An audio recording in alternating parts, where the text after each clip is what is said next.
Bismillah ar-Rahman ar-Rahim. Inshallah, today we'll be starting with the 8th lesson, 8th episode. In it, we'll be going over a little bit of revision. Module 2, we'll be learning something new, inshallah.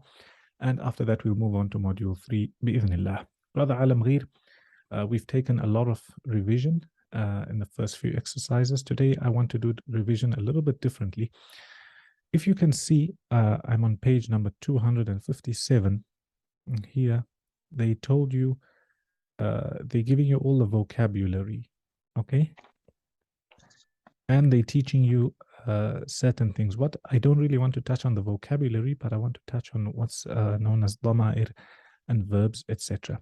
So, for example, in module 1, they gave you different words. You got ithnan, which means two, akh, ukht, brother, sister, arba'a, 4, and this is all in alphabetical order, as you can see. Ism, Allah, ana, anta, anti, ahlan wa sahlan, Pakistani bi khair, etc. The one I want to stop at is where it says ka. Can you see my mouse? It says here ka al-mukhatab, and then ki al-mukhatabah. Okay. I'm going to open my whiteboard just now. Basically, what that's trying to show you, these are called dama'ir, and singular is damir. They're trying to show you possession. Mukhatab is the person being spoken to. Mukhatabah, the female being spoken to, i.e. you. So if you wanted to say that this is your brother, you would say akhuka for a man and akhuki for a woman. Then more vocabulary, then you've got lam, harf jar, and then you've got waw, al-atf, and you got ya al-mutakallim, ya al-nisbah, wa ya al-mukhataba. I want to explain that in a little bit more detail. So when we took the first module, we were mainly just concentrating on the vocab and how to speak. However, this is something important, and this is, we've taken it, but we need to go into it in a bit more detail and a little bit more structured. So we mentioned that there's nouns. Here we're talking about nouns. What's a noun in Arabic? Ism, huh? Ism. Right. So for example, give me an example of a noun that doesn't belong to anybody. Nakira, or just something general. A book, for example. Masjid, okay. Well done, that's a good start. Sorry, I'm just going to scribble, but you can understand. Kitab. Let's leave masjid out, and I'll tell you why. Because a masjid, after a masjid is built, it's given as waqf. Nobody owns the masjid after that. Okay. A car, for example, what's a car? We haven't taken it, but sayyara. Right. Yeah. Sayyara. And let's take one more. Sorry. Qalam. Qalam. Qalam is what? Pen. Excellent. Right. This is just a general noun. If we want to show it belongs to somebody, we want to show possession. Okay. It either belongs to me, it belongs to you, it belongs to him, it belongs to her. Okay. So what they were trying to tell you, if you're trying to say it belongs to you, masculine, you're going to add a ka here, right, with a fatha. I'm going to put masculine here and feminine here. And if it belongs to a female, you're going to put a ki. It's a kaf, a kasra. So if you wanted to say that this is your book to a man, kitabuka, your book to a woman, kitabuki. Same when it comes to sayyara. You're going to say sayyaratuka or sayyaratuki.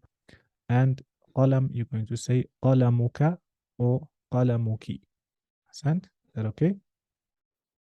Yes. So that's one of the things they taught you in the first module. They also taught you ya. This ya here. Ya means it belongs to me. So you're going to say for both masculine and feminine, they both use the same ya. Kitabi, my book. Sayyarati, my car. Qalami, my pen. Both masculine and feminine. Okay. Then, if you want to say his and hers, for his, you're going to use a ha. I'm writing this ha at the end. The letter is ha, but it's haraka ضمة, so you would pronounce it hu. And for the female, you're going to use ha, alif with a fatha. Right. So his book, you're going to say kitabuhu or sayyaratuhu qalamuhu. Her book, kitabuha, sayyaratuha, and qalamuha. Okay? Is that fine? Is that understood? So you've got it masculine, feminine, and you've got al-mukhatab or al-ghaib or al-mutakallim. Al-mukhatab, the one being spoken to, al-mutakallim, the speaker, al-ghaib, the one who is absent. Then later on, we'll take it as a plural for these. So if you're saying this is your house and you're referring to a group of people, your pen, etc., we'll take that, inshallah, so don't worry about it. So that's just a few rules from the first exercise, right? Now, let's go back to the second exercise. Or they also taught you waw al-atf. So waw literally means in English and. So you're going to say wa, هذا أخي وهذا ابني وهذا فلان and etc. So don't worry about that. حرف جر, we'll take it. The ya is ya al-mutakallim, ya al-nisba, ya al-mukhataba. For now we concentrated on ya al-mutakallim, the ya that belongs to the speaker. Now, the second module, we got our first exposure to what's called a fi'l. Fi'l is a verb. So look here, you've got here tawadda'a, yatawadda'u. And then you've got salla, yusalli. And you've got ha al-ghaib and ha al-ghaiba. That's referring to the first module. I just punched it in. So kitabuhu or kitabuha. And you've got ya and nida. So now I'm going to go to the whiteboard and I'm going to explain to you a little bit about verbs. And I'm going to explain to you a little bit about ya and nida. Okay? This again, big categorization. We said in Arabic, every single sentence, every single word you see is either an ism, it's a noun, or it's a fi'l, belongs to its category, or it's harf.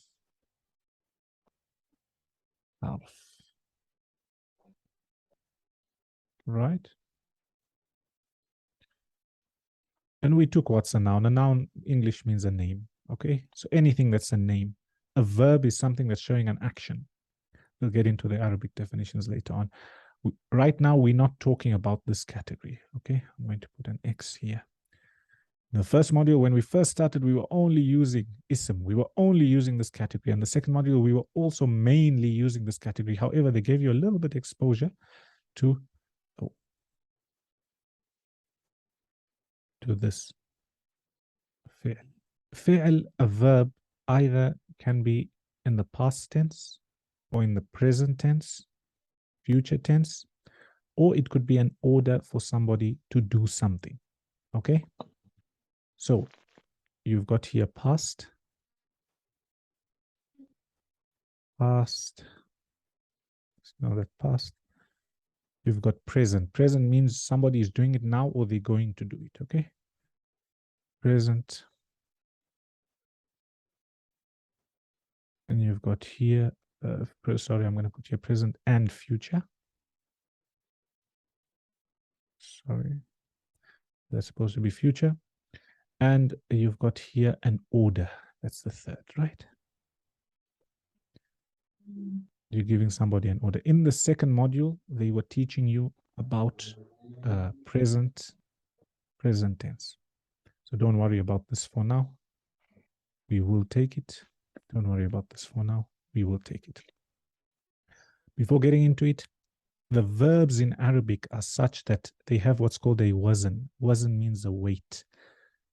It's a certain rhythm, a certain weight, certain rules it follows such that you're able to derive the past tense, the present tense, the future tense, as well as telling somebody, giving them an order, etc., from a root word. So that's how the Arabic language works.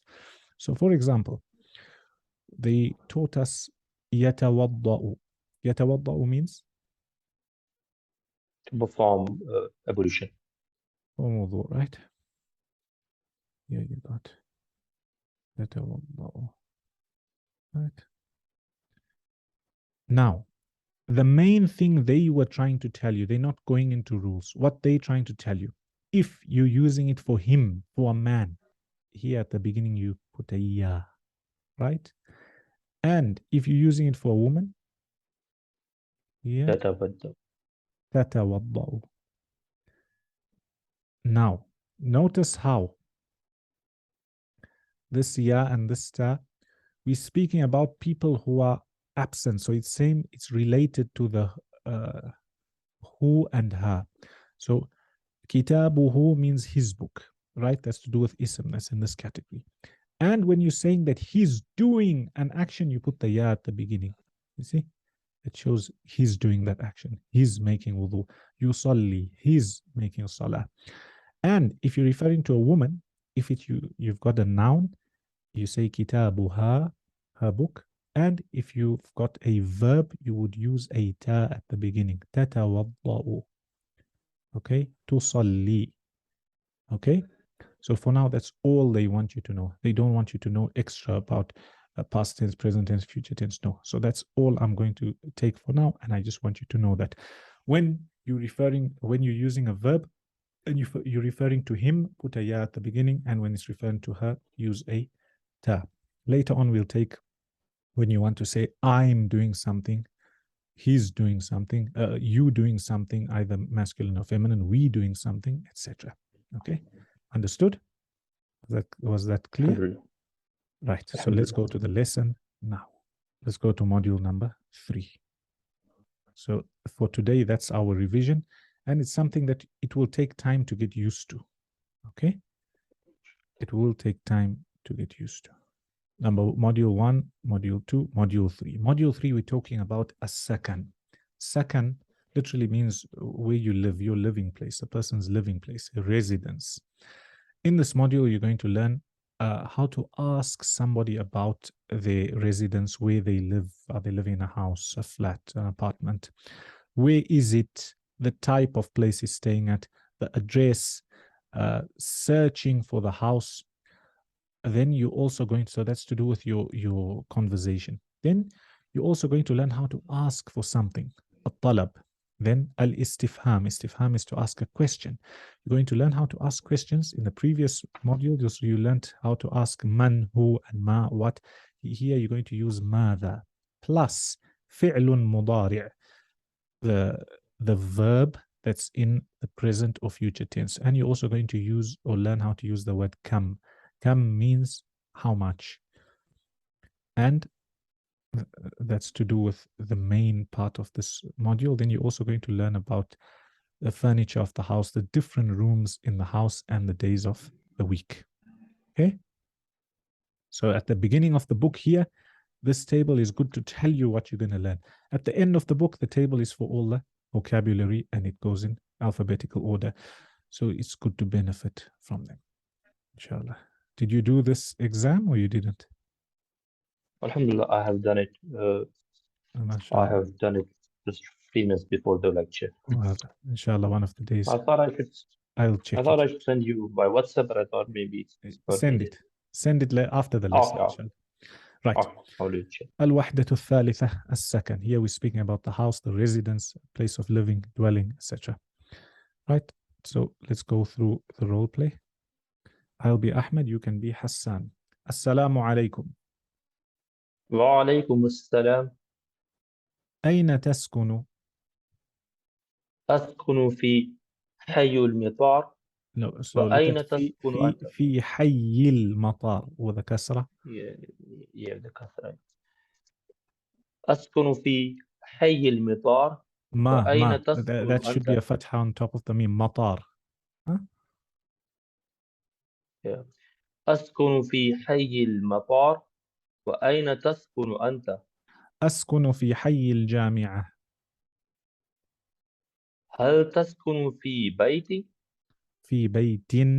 نعم أسكن في بيت. وهل تسكن في بيت؟ لا، أسكن في شقة. هي شقة. أحسنت. ما رقم شقتك؟ وما رقم بيتك؟ what's that number? You have to say 5. Huh? Oh, yeah, that's fine. Okay. 5 وما رقم بيتك 9. All right. ما شاء الله. Now we're going to go back to that role play to take the thing, but here's the vocab. Bait means what, as you can see in the picture? Yes. A house. Huh? Yeah. Yeah. Then here you got shaqqa. Some people say shuqqa is an apartment. So you can see these are all apartments. Okay. Yes. Then you got raqam, which is referring to the number. Raqam means a number. Hayyun means the district. Okay. The area. Then yaskunu, this is a verb. It means he lives or he stays. So for example, yaskunu fil bayti, he lives in the house. Then you've got la, which means no. And the opposite of la is نعم. na'am means yes. Then you got here aeroplanes, al-matar. What do you think al-matar is? Airport. Airport, ahsant. Al-jami'ah, what's al-jami'ah? University. Yes, university. Well done. So let's go back and translate the role play. After greeting, Ahmed says, Aina taskunu. Now, notice how just now when I explained to you about the verbs, I said, if it's he lives, you're going to use a ya, yaskunu. And if it's she lives, it's going to be taskunu. And here again, if you're using for you, aina taskunu. So notice how it's the same, but you'll get to know in the context. Context meaning in the sentence. So if you're using you referring to a male, you put the star at the beginning of the verb. Aina taskunu means where do you live? Then Hassan says askunu. Notice how taskunu means where do you live? And then if you want to say I live or I do, this we're referring to verbs. You put an alif at the beginning. Askunu fi hayy al-matari. I live in the airport district, airport area. Wa ayna taskunu anta? And where do you live? Hassan asks. Ahmed says, Askunu fi hayy al-jami'ah. I live in the university district. Hayy means district, area, locality, etc. هل تسكن في بيت? Now he's asking him, do you live in a house? Sometimes, depending on the country you come from, you might think, oh, how strange, what a strange question. No, in some places, most people live in apartments. هل تسكن في بيت?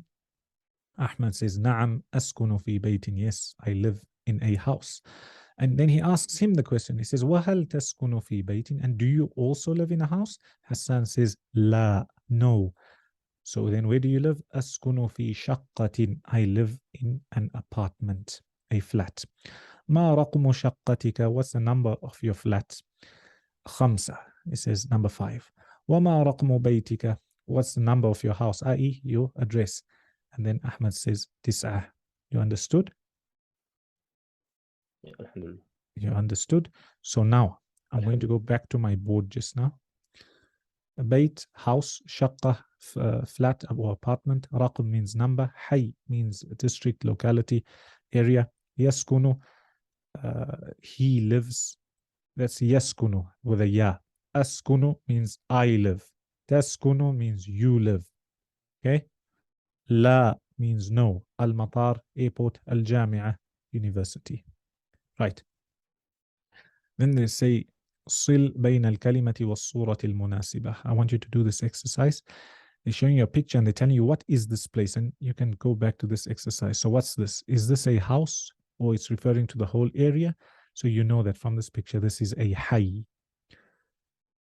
District. And then this is bayt, a house. Raqam, number. Shaqqa is an apartment. Okay. Surprisingly, they gave us shaqqa here, apartment, raqam, unless they're referring to inside the apartment. And you've got la al-matar yaskunu wal-jami'ah wa al-jami'ah. Then you've got another role play. Again, we're speaking about where do you live, asking for a place to live, etc. You've got al-mustajir and al-muajjir. Mustajir means the one who is seeking a place to rent. Muajjir means the landlord or the one who is renting out. Okay. And when we go into the verbs, I still haven't gone into the detail with that, and purposely I haven't, but don't worry, we will. You learn why when there's a scene, for example, in this wazn, it has a certain meaning, and when it doesn't, it's not there, then there's another different meaning. So you got al-mustajir. Mustajir means the one who's seeking to rent out. He says assalamu alaikum. Al-muajjir says wa alaikum assalam. Muajjir means the landlord, the one in charge, the one who owns. Then mustajir says uridu shaqqatan min fadlik. I want an apartment, i.e. I'm looking for an apartment. Min fadlik is a way of saying, like, please, from your virtue is a literal meaning, but you having manners and you having etiquette, you're saying please, literally. Okay, so muajjir says ladayna, we have shaqqatun jamilatun, we have a beautiful apartment.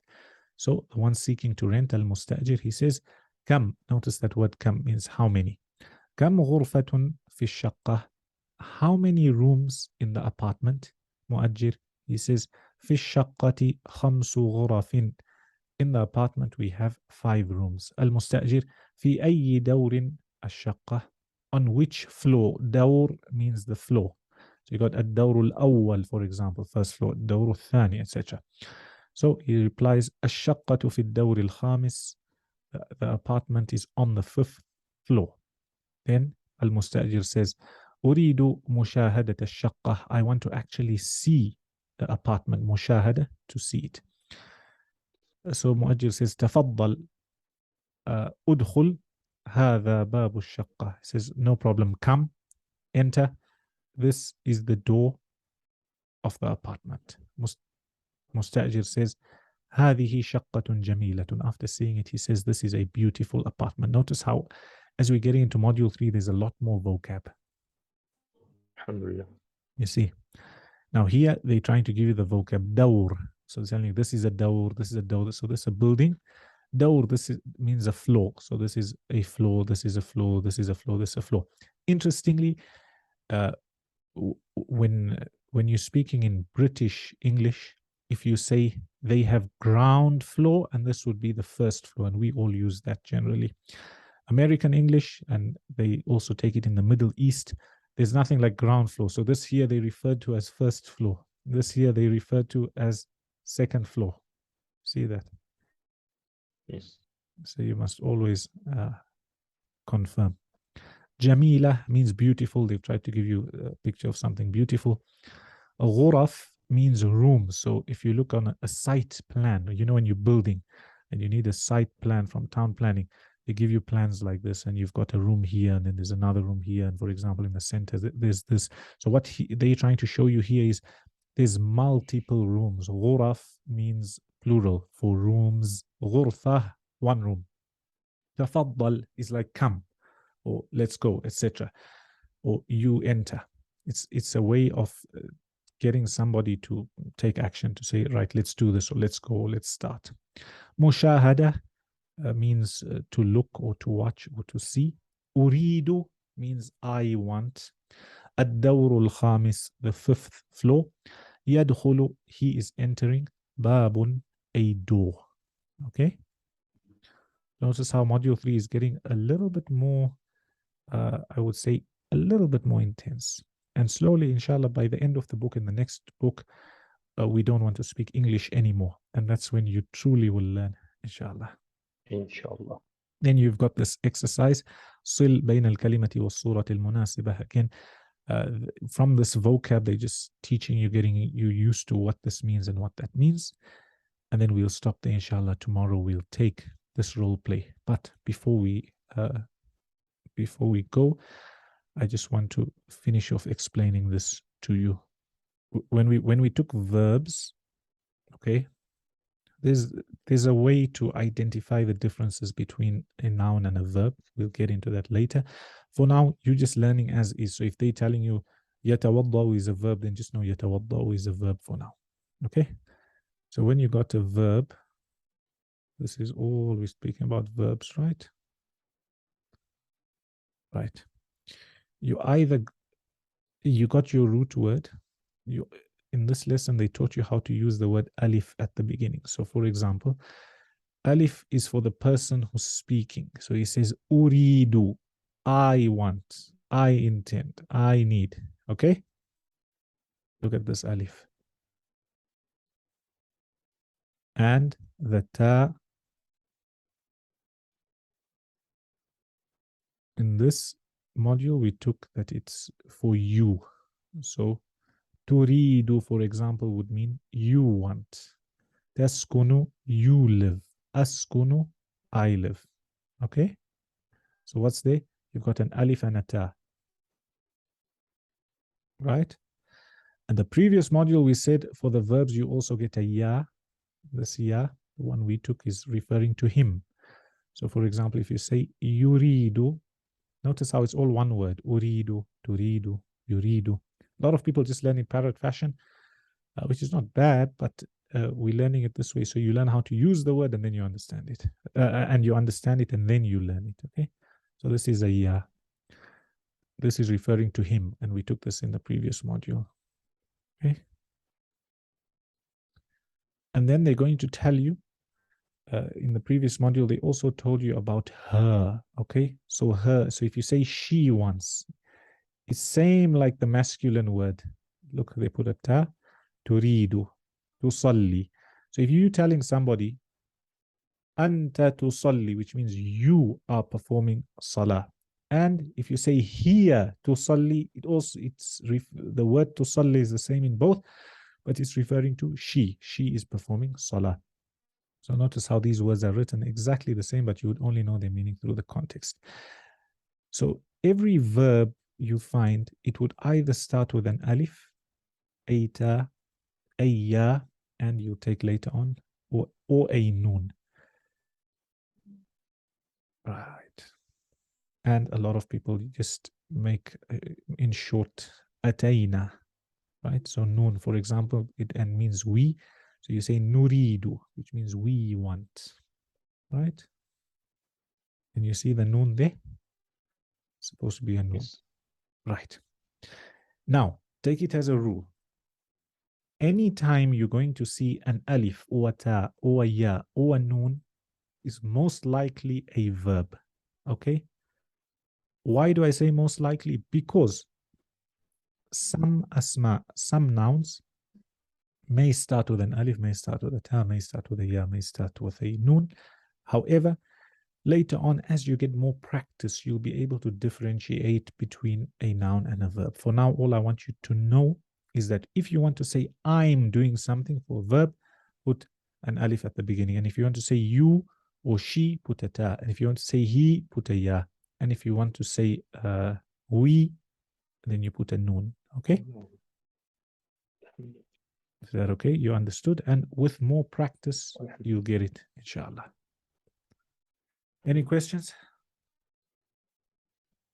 Yeah, alhamdulillah, no more question. No question at all, but I have to practice, I think. It was, With a lot of practice, inshallah, you will yeah. get it. بإذن الله. يلا إن شاء الله Yes. نراكم I غدا. will, yeah, I نراكم. will send you Yeah? the lecture. I will send you the homework, inshallah. Okay, inshallah. Look at how أرى means I see. نرى means we see.